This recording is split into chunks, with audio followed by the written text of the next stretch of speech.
Oremos. Nuestro Padre y nuestro Dios, te damos gracias por el privilegio que nos concedes de reunirnos en este lugar para estudiar este magnífico libro de Génesis. Te pido, Señor, que al estudiar este tema, la serpiente, la mujer y la simiente, que tu Espíritu Santo nos acompañe, nos abra las mentes y los corazones para recibir tu mensaje. Te lo pedimos en el precioso nombre de tu querido Hijo Jesús. Amén. Bueno, quiero saludarles en forma especial a todos los que han venido hoy a esta presentación. Quiero también saludar muy cordialmente a todos los que están viendo por televisión. Quiero darles a todos la bienvenida a este tema tan importante: la serpiente, la mujer y la simiente. Vamos a comenzar nuestro estudio en el Evangelio según San Juan, el capítulo 1, y vamos a leer los versículos 1 al 3. San Juan, el capítulo 1 y el versículo 1 hasta el versículo 3. Aquí nos está hablando de nuestro Señor Jesucristo. Y quiero que noten que Jesús, según este pasaje, fue el creador. Dice allí en San Juan 1 y el versículo 1, y vamos a leer también el versículo 3. En el principio era el Verbo, y el Verbo era con Dios, y el Verbo era Dios. Y ahora noten el versículo 3. Todas las cosas por Él fueron hechas, y sin Él nada de lo que ha sido hecho fue hecho. Yo quiero preguntar, ¿quién fue el creador según Juan 1, 1 y 3? El creador fue el Verbo. ¿Y el Verbo quién es?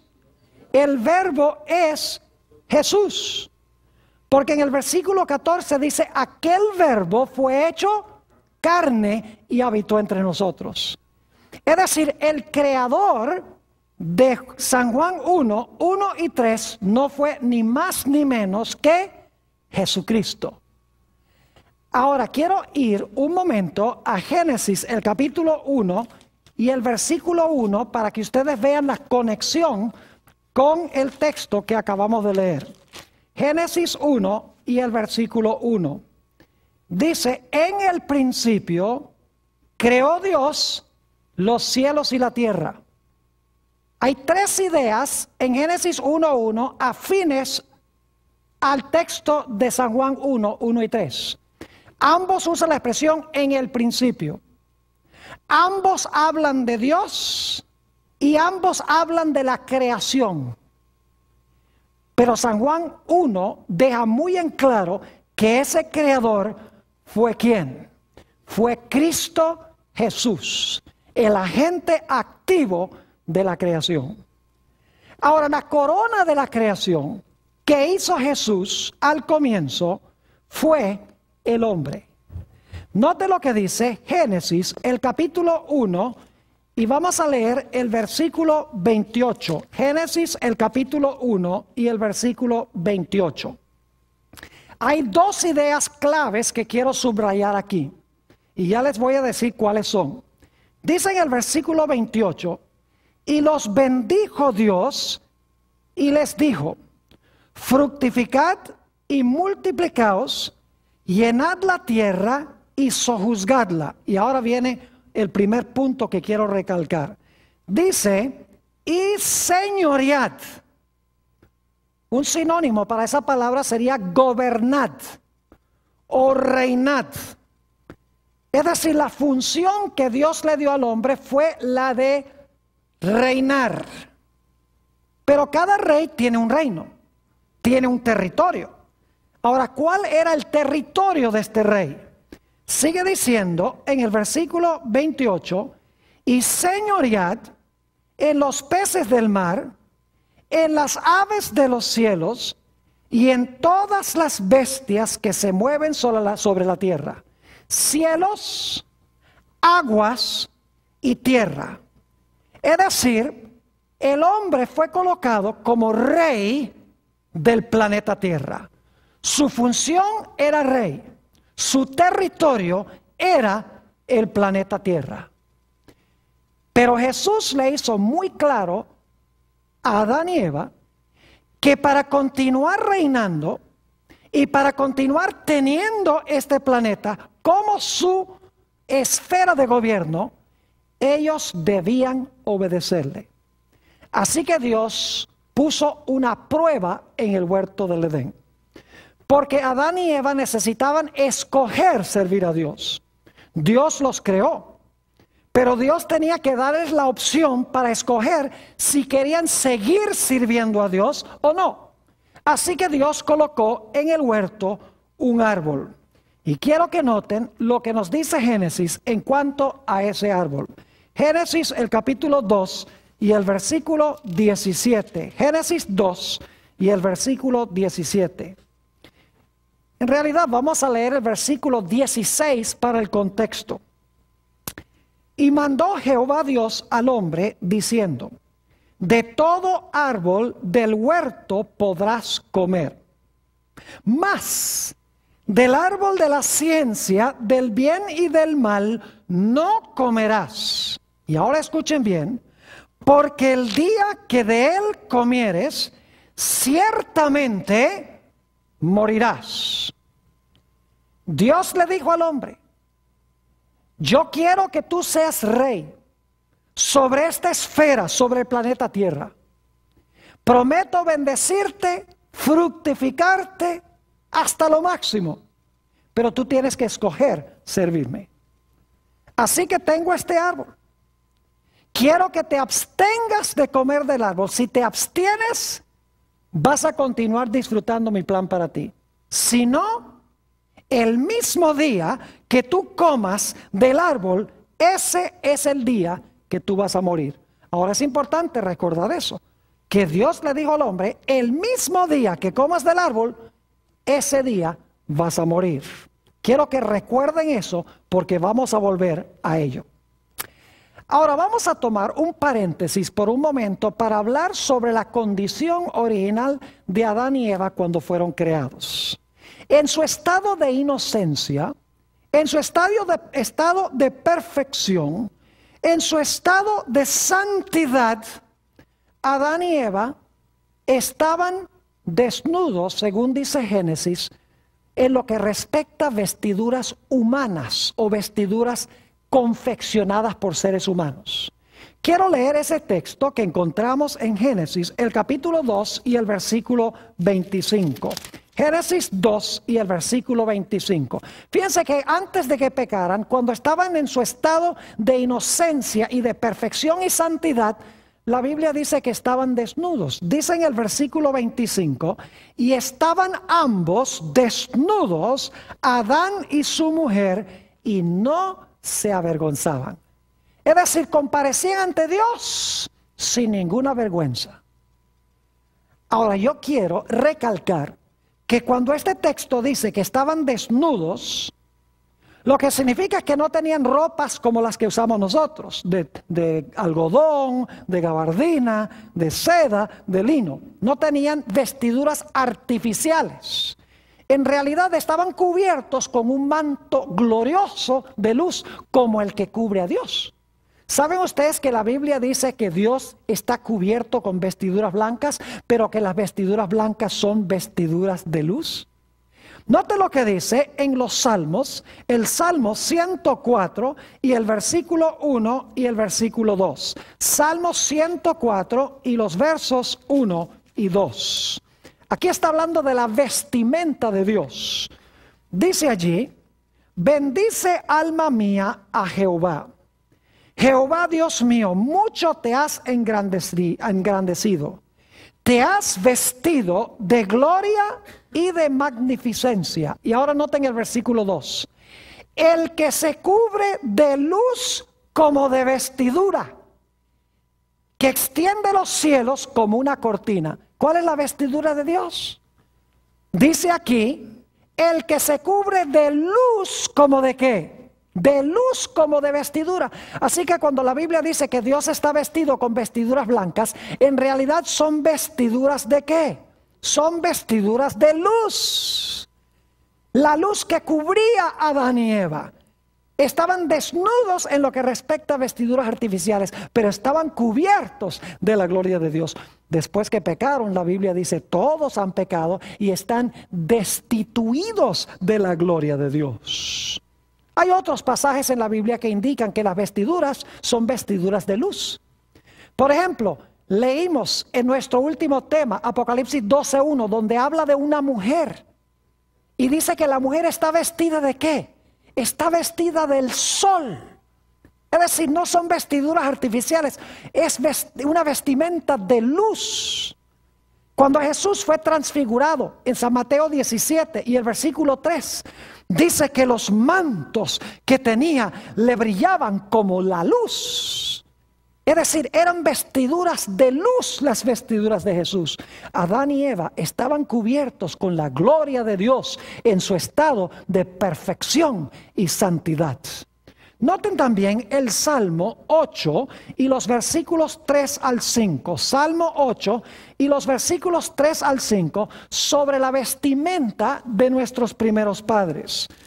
Hablando allí de la creación, dice, empezando en el versículo 3, cuando veo tus cielos, obra de tus dedos, la luna y las estrellas que tú formaste, digo, ¿qué es el hombre para que tengas de él memoria?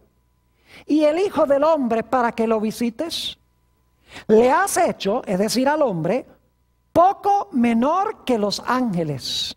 Y ahora escuchen esto, y lo coronaste ¿de qué? De gloria y de lustre o de honra. Algunas versiones dicen esplendor. Y dice en el versículo 6, le hiciste señorear sobre las obras de tus manos. Ahí está la misma idea de que fue el hombre creado para ser señor, para ser rey. ¿Rey de qué? Sigamos leyendo. Le hiciste señorear sobre las obras de tus manos. Todo lo pusiste debajo de sus pies. Una expresión que significa todo lo pusiste bajo su gobierno. Ovejas y bueyes, todo ello, y asimismo las bestias del campo, las aves de los cielos y los peces del mar, todo cuanto pasa por los senderos del mar. Dios cubrió a Adán y Eva de gloria y de lustre, con un manto glorioso de luz. Y Dios le dijo a Adán y Eva, mientras ustedes me sean fieles, van a seguir gobernando, van a disfrutar de esta esfera de dominio que es la tierra y van a estar cubiertos con este manto glorioso de luz. Vestiduras que representan la santidad y la justicia y la perfección de Dios. Pero luego vino la tragedia del pecado. Y quiero que noten cuál fue la primera consecuencia del pecado de Adán y Eva. Noten Génesis, el capítulo 3 y el versículo 7. Génesis, el capítulo 3 y el versículo 7. El momento que pecan Adán y Eva, algo terrible sucede.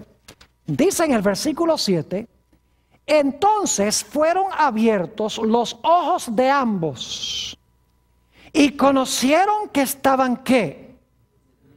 Desnudos. Entonces cosieron hojas de higuera y se hicieron delantales. Yo pregunto, ¿cuál fue el primer resultado del pecado? Fue que quedaron destituidos ¿de qué? De la gloria de Dios. El manto de luz se fue y ahora se dieron cuenta que estaban ¿qué? Que estaban desnudos.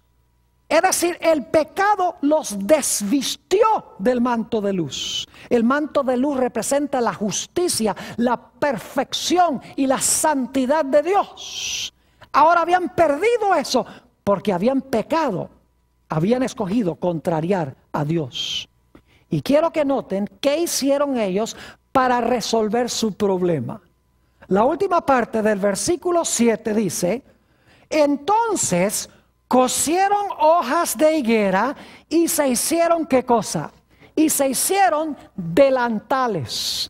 Es decir, para cubrir la vergüenza de su desnudez, ellos hicieron delantales y ellos se cubrieron el cuerpo para ocultar su desnudez. Pero quiero que noten algo muy interesante. aún después de cubrirse con las hojas de higuera, todavía se sentían desnudos. Eso demuestra que lo que tenían era un manto de luz, que no era un asunto físico, sino que habían perdido el manto glorioso de santidad que los había cubierto. Noten el versículo 10. Esto es después que Adán y Eva se habían cubierto con las hojas de higuera. Dice, cuando Dios viene buscándolo, y él respondió: oí tu voz en el huerto y tuve miedo porque estaba ¿qué? Porque estaba desnudo y escondíme. Pero para este tiempo ya no estaba desnudo, porque estaba cubierto con las hojas de higuera. Es decir, la desnudez era una desnudez de la gloria de Dios. La luz de Dios no los estaba cubriendo, porque ahora estaban en un estado pecaminoso. Quiero que notemos que según la Biblia, cuando Adán y Eva escogieron contrariar a Dios, no solamente perdieron el manto de luz, sino que también perdieron su posición como gobernantes y perdieron su esfera de dominio.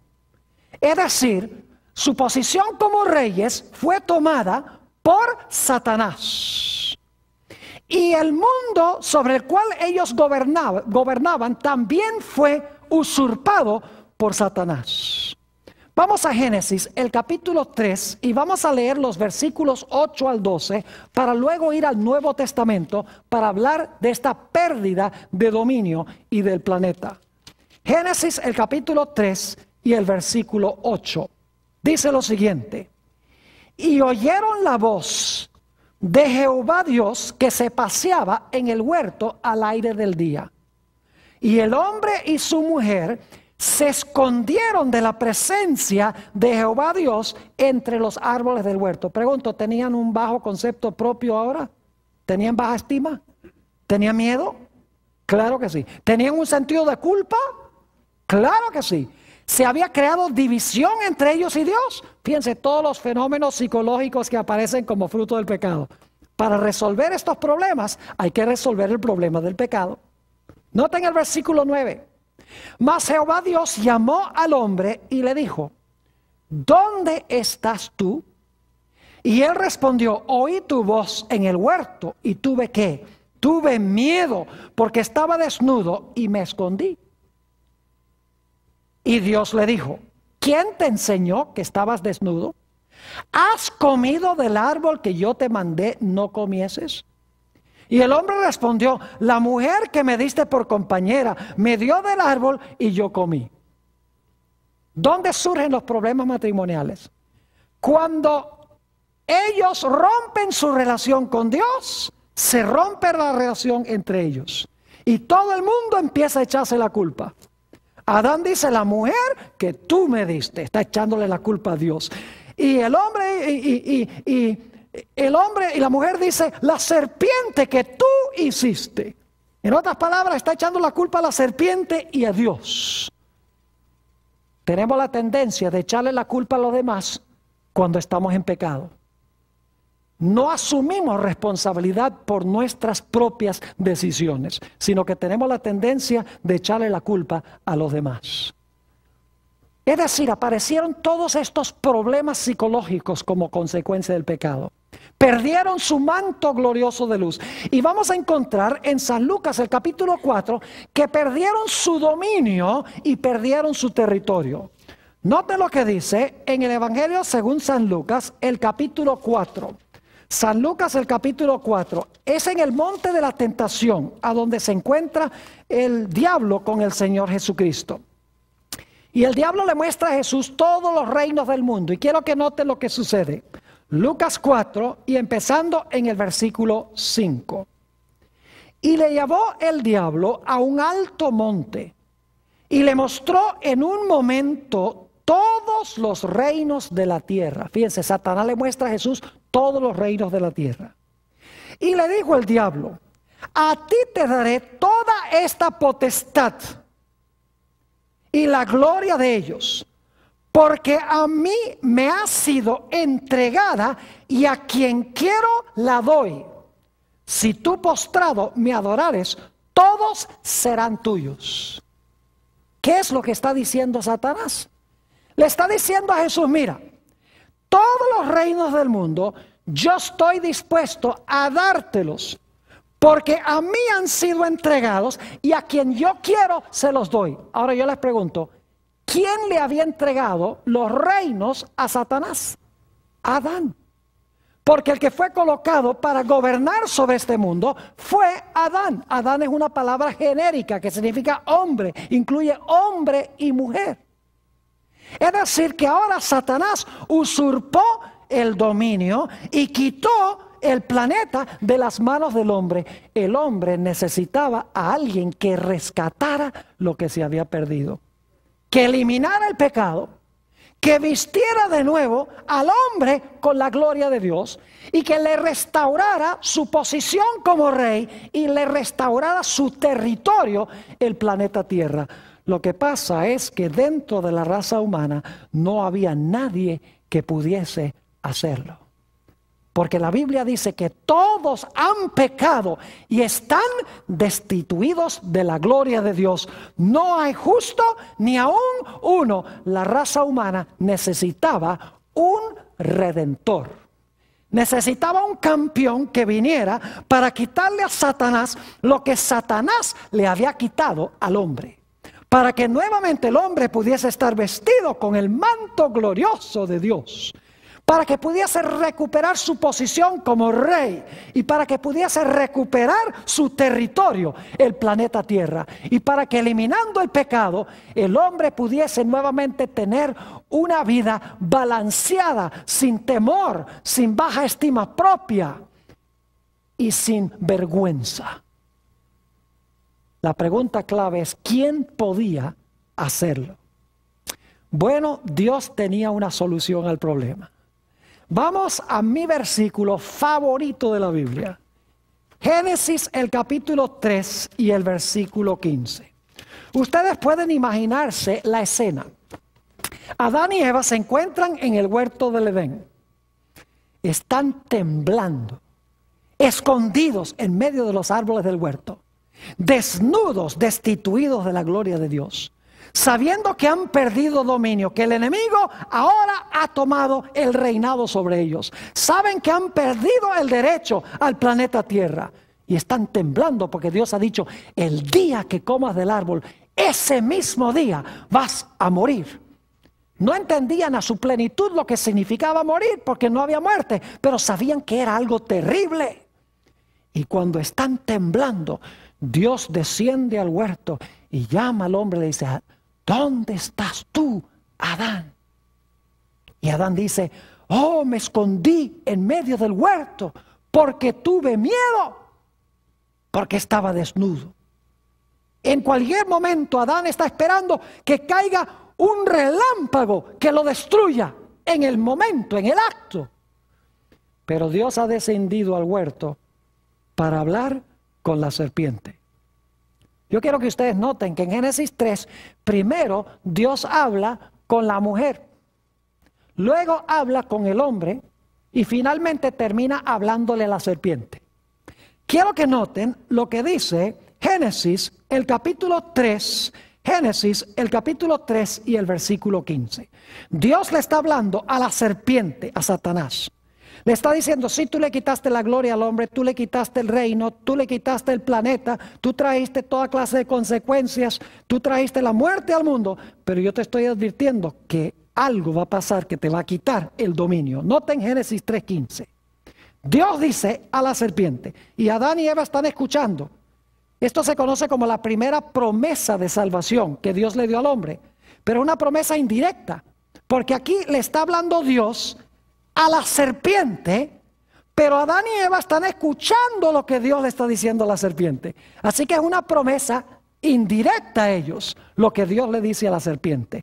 Dice, y pondré enemistad entre ti, es decir, entre la serpiente y la mujer, y entre tu simiente, es decir, la simiente o los seguidores de la serpiente, y la simiente de ella, la simiente suya. Fíjense que va a haber enemistad entre la serpiente y la mujer, y entre la simiente de la serpiente y la simiente de la mujer.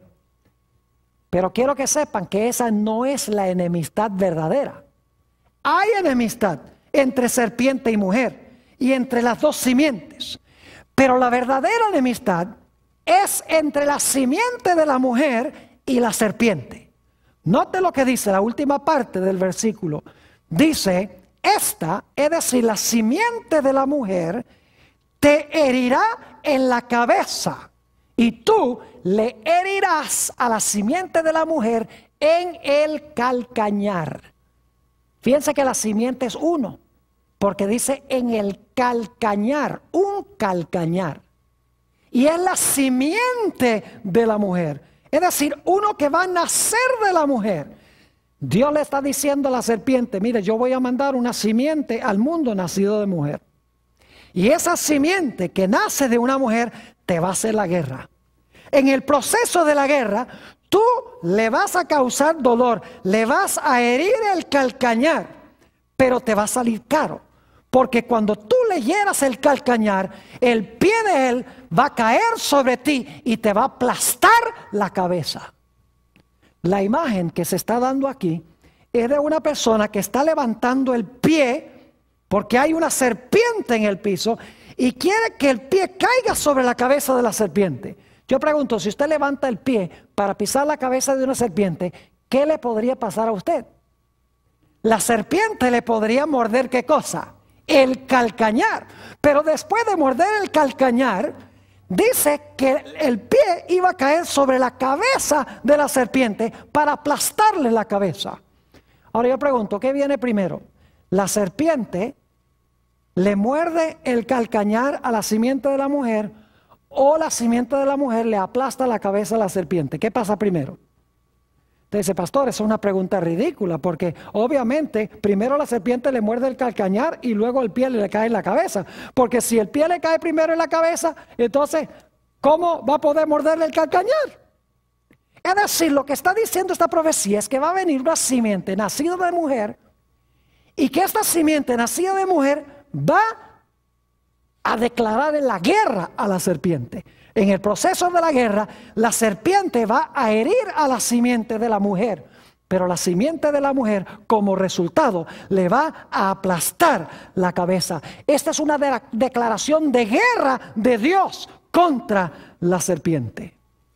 Ahora yo pregunto, ¿quién es esta serpiente que se menciona en Génesis 3:15? Vamos al libro de Apocalipsis, el capítulo 12 y el versículo 9. Apocalipsis, el capítulo 12 y el versículo 9 identifica quién es la serpiente. Dice allí, y fue lanzado fuera el gran dragón, la serpiente antigua que se llama Diablo y Satanás, el cual engaña al mundo entero, fue arrojado a tierra y sus ángeles fueron arrojados con él. ¿Quién era esa serpiente? La serpiente es el diablo y ¿quién? Y Satanás. Ahora yo quiero preguntar, ya sabemos quién es la serpiente de Génesis 3:15. La pregunta clave es, ¿quién es la simiente de la serpiente? Bueno, vamos a anotar varios versículos de la Biblia. Vamos a anotar Juan, el capítulo 8 y el versículo 44. Juan, el capítulo 8 y el versículo 44. Vamos a ver quién es la simiente de la serpiente o la simiente de Satanás. Dice en Juan 8 y el versículo 44, Jesús hablándole a aquellos que querían matarlo, dice, vosotros sois de vuestro padre, ¿quién? El diablo. ¿De quién era la simiente? Del diablo. Vosotros sois de vuestro padre el diablo, y los deseos de vuestro padre queréis hacer. Él ha sido homicida desde el principio y no ha permanecido en la verdad, porque no hay verdad en él. Cuando habla mentira, de suyo habla, porque es mentiroso y padre de mentira. Yo pregunto, ¿esta gente era simiente de Satanás? Claro que sí, porque querían matar a Jesús. ¿Y quién quería ver muerto a Jesús? Satanás. Es decir, la simiente de Satanás son los seguidores que él usa para cumplir sus designios en la tierra. Tenemos otro ejemplo, el ejemplo de Caín. Si ustedes leen en Primera de Juan, el capítulo 3 y el versículo 12, dice, no como Caín, que era del maligno y mató a su hermano. Yo no sé si captan algo interesante de ese versículo. Dice que Caín era ¿de quién? Era del maligno y mató a su hermano. ¿Quién es el maligno? Satanás. ¿Y qué era Caín? ¿Simiente de quién? Simiente de Satanás. Yo quiero preguntarles, ¿ustedes recuerdan cuando el Señor Jesucristo nació, según Apocalipsis 12, que dice que el dragón o la serpiente se paró al lado de la mujer para devorar a su hijo cuando hubiese nacido? Yo pregunto, ¿Satanás se le paró al lado de la Virgen María en persona para matar a Jesús cuando Jesús nació? No. Ustedes conocen el relato en San Mateo el capítulo 2 y el versículo 16, a donde dice que cuando los reyes magos no regresaron por Jerusalén, sino por otra vía, Herodes se llenó de ira y mandó a matar a todos los niños menores de 2 años. ¿Quién era el cabecilla detrás de eso? Era Satanás. ¿Pero qué era Herodes? Herodes era la simiente de Satanás porque tenía el carácter de Satanás. Así que en Génesis 3:15, la serpiente es Satanás. A la serpiente, a Satanás, le estaba hablando Dios. La simiente de la serpiente son los seguidores ¿de quién? Son los seguidores de Satanás. Saben también en San Mateo el capítulo 13 y el versículo 38, en la parábola del trigo y la cizaña, dice que la cizaña, que son los malos, son los hijos del maligno. Fíjense que el diablo tiene simiente.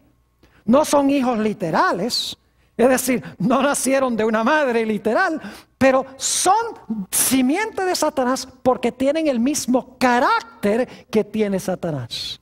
Ahora yo pregunto, ¿quién fue la mujer que trajo al mundo a esta simiente?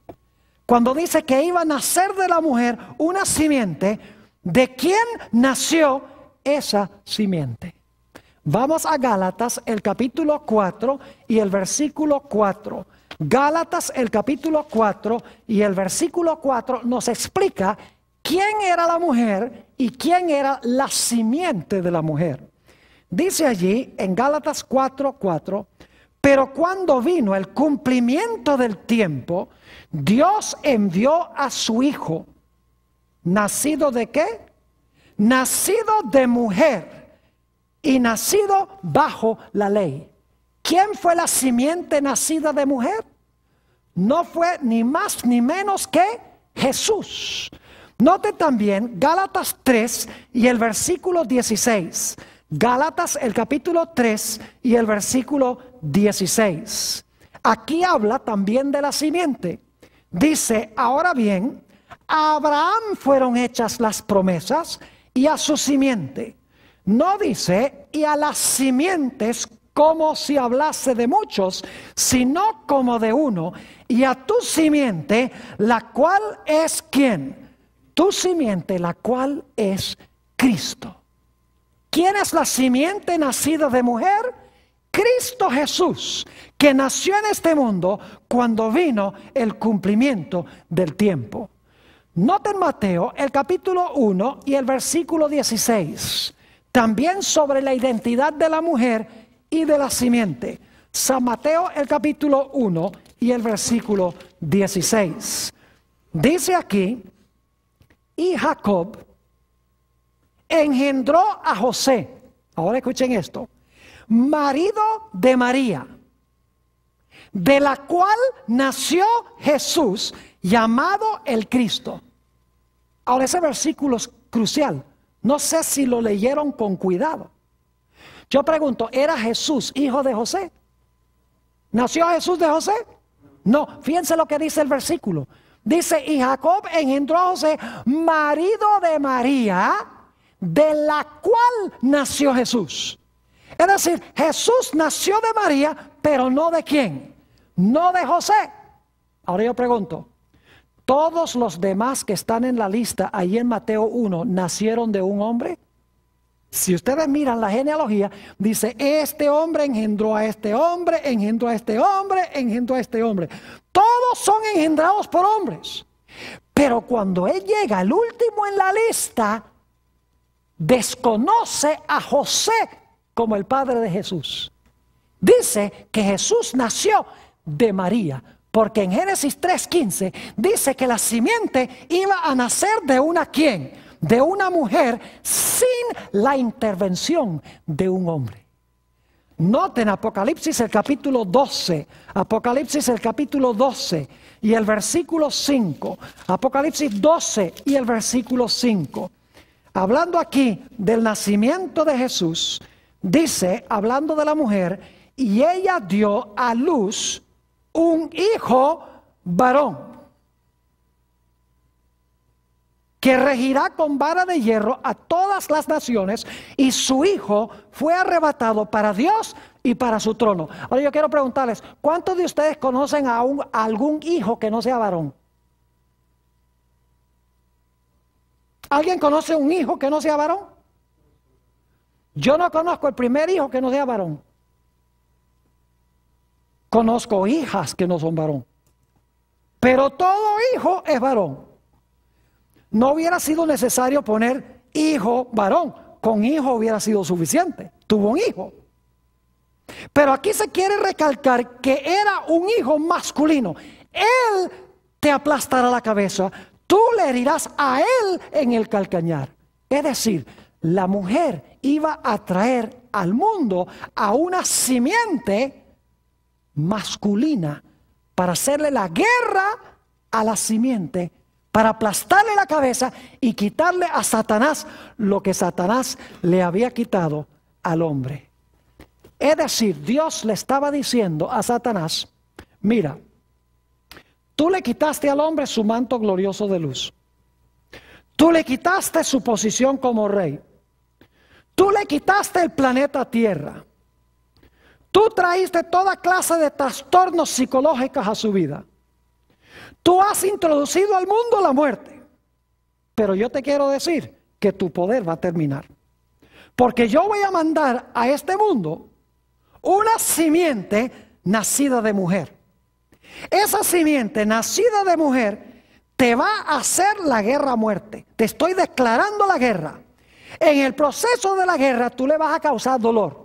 Porque le vas a morder el calcañar, pero te va a salir caro. Porque cuando él venga y tú le hieras el calcañar, él va a levantar el pie y te va a aplastar la cabeza. Y te va a quitar a ti lo que tú le quitaste al hombre. ¡Qué tremenda promesa para Adán y Eva! Ahora ven vislumbres de luz. Dicen, la esperanza no está perdida. El enemigo va a ser ultimadamente vencido por la simiente de la mujer. Como paréntesis, quisiera decirles que el Antiguo Testamento está escrito en hebreo. Pero el Antiguo Testamento hebreo fue traducido como unos 200 años antes de Cristo al idioma griego, porque los judíos habían perdido en Alejandría, en el norte de África, el uso del hebreo y usaban el griego, así que se tradujo el hebreo al griego. Y lo interesante es que en Génesis 3:15, la palabra que se usa, simiente, es la palabra griega sperma. Sperma. En griego es un sustantivo neutro. Ustedes saben que tenemos en español masculino, femenino y neutro. El, la, lo. La palabra sperma debe llevar el artículo neutro. No es una palabra masculina, es una palabra neutra. Pero ¿saben lo que hacen los traductores de la versión griega del Antiguo Testamento? Hacen una cosa que gramaticalmente como que no cuadra. Lo que hacen es a ese sustantivo neutro, sperma, le ponen un artículo masculino. En vez de tosperma ponen hosperma. Es decir, el artículo no cuadra en género con el sustantivo, porque ellos entendían que esta simiente iba a ser una simiente masculina. No era una semilla literal, sino que era una persona masculina. Ahora regresemos otra vez a lo que leímos de Génesis, el capítulo 2 y el versículo 17.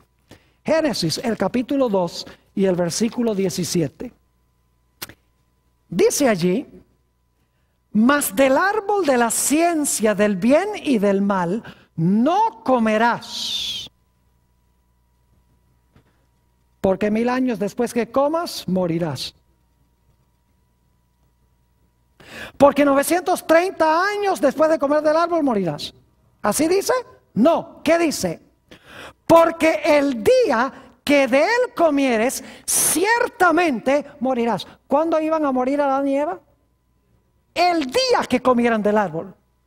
Ahora, lo interesante, mis queridos hermanos y amigos, también los que están viendo por televisión, ese día no murió Adán. Génesis nos dice que Adán murió de 930 años.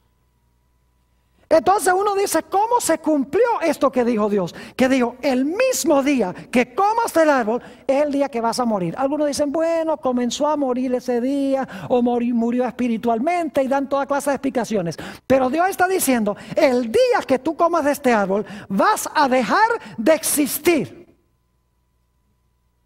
Ahora yo pregunto, ¿por qué Adán no murió ese mismo día? ¿Por qué Eva no murió ese mismo día?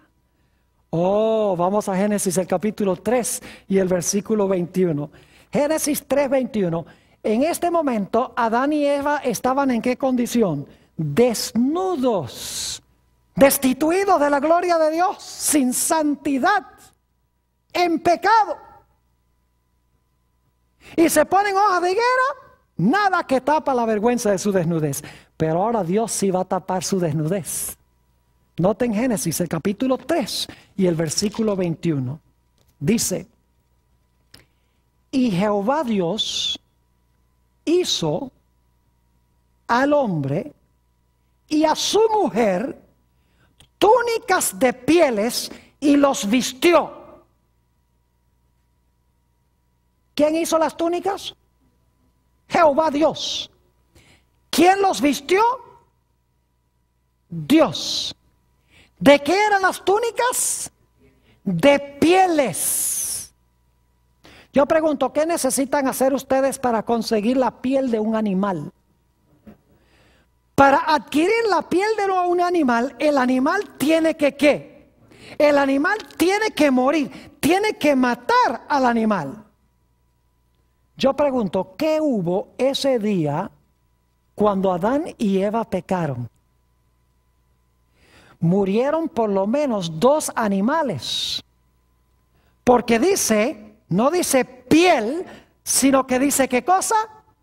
Dice túnicas de pieles. Es decir, ese día murieron 2 animales, probablemente corderos, porque en Génesis 4:1 dice que Abel cuidaba corderos, ovejas. Es decir, ese mismo día, cuando Adán y Eva pecaron, cuando se dijo que la simiente de la mujer iba a aplastar la cabeza de la serpiente, Dios mandó a que se sacrificaran 2 corderos. Y cuando la sangre de los corderos fue derramada, Dios tomó las túnicas de pieles y vistió la desnudez de Adán y Eva. Ahora, ¿qué representa esto? Yo quiero que ustedes vean el dilema en el cual se encontraba Dios. Porque cuando Adán y Eva pecaron, Dios estaba entre la espada y la pared. Porque Satanás le dice a Dios, mira, tú dijiste que si el hombre comía del árbol iba a morir. Si tú no matas al hombre, si no, tú no destruyes al hombre, entonces tú eres mentiroso. Y no eres justo, porque la justicia exige que ellos sean castigados. Pero Satanás dice, pero si tú los castigas con la muerte, ¿cómo un Dios de amor va a hacer eso? Pone en conflicto el amor y la justicia de Dios. Si lo castigas, no lo amas. Y si no lo castigas, no eres justo. Dios tenía que proveer un medio para ser justo y misericordioso al mismo tiempo. Ahora Satanás vio ese primer sacrificio. Dice, mueren 2 animales, se derrama la sangre de esos animales y Dios ahora toma las pieles de esos animales para cubrir la vergüenza de su desnudez. ¿Será que esa simiente que me va a aplastar la cabeza cuando venga, será que esa simiente va a venir? Y la Biblia dice que en el sistema de sacrificio se colocaba la mano sobre la cabeza del animal, se confesaba el pecado sobre la cabeza del animal. Probablemente eso fue lo que pasó. Y Satanás dice, mire, confiesan su pecado sobre la cabeza del animal, el animal sufre la muerte y eso cubre la vergüenza de su desnudez. ¿Será entonces que la simiente que va a venir nacido de mujer va a sufrir el castigo que deben sufrir ellos? Para que nuevamente la vergüenza de su desnudez sea cubierta con la justicia de Dios. Satanás empezó a entender que Dios estaba diciendo que la simiente iba a recibir los pecados de la raza humana y que iba a morir por esos pecados. Y que como consecuencia de su muerte, la vergüenza de la desnudez del hombre iba a ser cubierta. Y ustedes dicen, ¿cómo sabemos eso? Vayan conmigo a Primera de San Pedro, el capítulo 1 y los versículos 18 y 19. Primera de San Pedro, el capítulo 1 y los versículos 18 y 19. Para que ustedes vean que la Biblia enseña esto. Este es un pasaje hermoso, muy bien conocido, dicho sea de paso, por la mayoría de los cristianos. Dice allí, en San Pedro, su primera epístola, capítulo 1 y el versículo 18 y 19, lo siguiente. Sabiendo que fuisteis rescatados de vuestra vana manera de vivir, la cual recibisteis de vuestros padres, no con cosas corruptibles como oro o plata, sino con la sangre preciosa de Cristo, como de un cordero sin mancha y sin contaminación. ¿Cómo es que fuimos rescatados? Por el sacrificio de ¿qué cosa? De Cristo como un ¿qué? Como un cordero sin mancha y contaminación. Y ahora fíjense, ¿desde cuándo murió Jesús? Dice en el versículo 20, ya destinado desde antes de la fundación del mundo. Es decir, el plan se hizo antes de la fundación del mundo, pero manifestado en los postreros tiempos por amor de vosotros.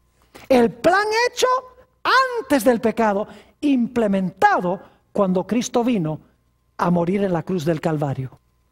Por eso dice en el libro de Apocalipsis, el capítulo 13 y el versículo 8, que Jesús es el Cordero de Dios inmolado desde la fundación del mundo. Déjenme explicarles lo que quiere decir eso. Ese día, cuando Adán y Eva debían morir, hubo una muerte. Pero no la sufrieron ellos. La sufrieron la muerte esos corderos. En otras palabras, en el momento cuando se estaban sacrificando los corderos, Jesús, el creador de toda la raza humana, se estaba presentando delante de su Padre y estaba diciendo, Padre, yo sé que nosotros dijimos que Adán y Eva deben morir el día que comieran del árbol, pero Padre, yo ahora mismo ofrezco mi vida en lugar de la vida de ellos. Es decir, ese día hubo una muerte en figura, en promesa. Dios estaba prometiendo a través de Jesús que algún día Jesús iba a morir como Cordero de Dios para quitar todos los pecados del mundo. Eso iba a ser la simiente. Por su muerte iba a restaurar al hombre y cubrir la vergüenza de su desnudez. En ese sentido le iba a aplastar, ¿qué cosa? Le iba a aplastar la cabeza. ¿Creen ustedes que Adán y Eva se alentaron grandemente cuando escucharon estas palabras? Fíjense que Dios primero les dio la promesa antes de echarlos del huerto del Edén. Génesis 3:15 dice, voy a aplastar la cabeza de la serpiente. Y luego Dios le dice a Adán, polvo eres y al polvo serás tornado. Dios siempre da lo positivo primero. Y luego en el versículo 21 dice, no te preocupes, algún día la vergüenza de la desnudez será cubierta por los mantos preciosos del Cordero de Dios que quita el pecado del mundo. Cuando Satanás escuchó estas palabras y vio el sacrificio, él dijo, yo no puedo permitir que esa simiente venga. Porque si yo permito que esa simiente venga, me va a aplastar la cabeza. Así que yo no voy a permitir que venga a este planeta. Y desde ese momento Satanás se propuso a impedir que la simiente pudiese venir aquí al mundo. ¿Saben ustedes a dónde encontramos la primera ilustración en la historia de Génesis 3:15? En la historia de Caín y Abel. Vamos a mirar. En la historia de Caín y Abel, ¿hay una mujer? Sí, ¿quién es? Eva, la madre. En la historia de Caín y Abel, ¿hay dos simientes, una mala y una buena? Sí. En la historia de Caín y Abel, ¿hay enemistad? Sí. En la historia de Caín y Abel, ¿está involucrado una serpiente, Satanás? Sí, porque en 1 de Juan 3:12 dice, no como Caín, que era del maligno y mató a su hermano. ¿Quién quería ver muerto a Abel?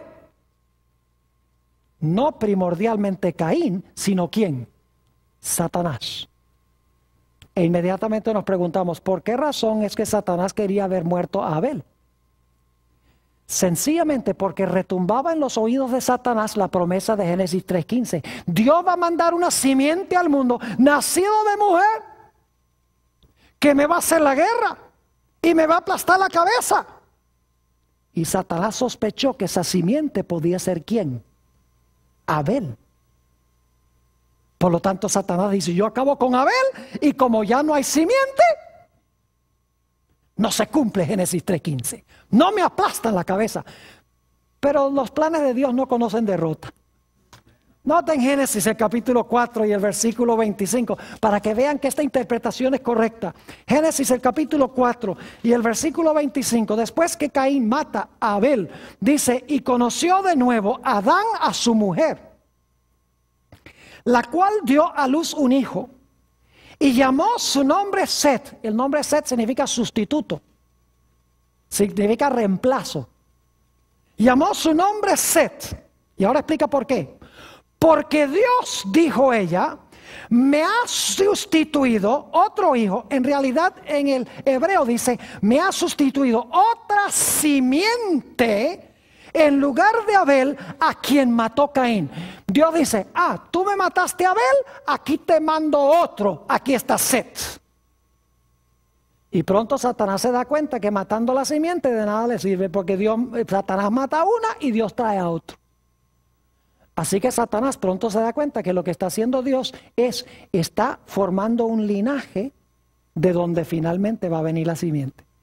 Él se da cuenta que todas estas simientes preliminares no son las simientes, porque todos son pecadores.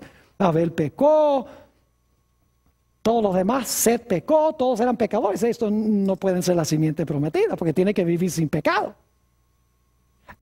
Ya sé, lo que Dios está haciendo es preparando un linaje. Y finalmente de ese linaje de gente convertida, gente santa, es que va a venir el Mesías. Entonces yo tengo que acabar con el linaje.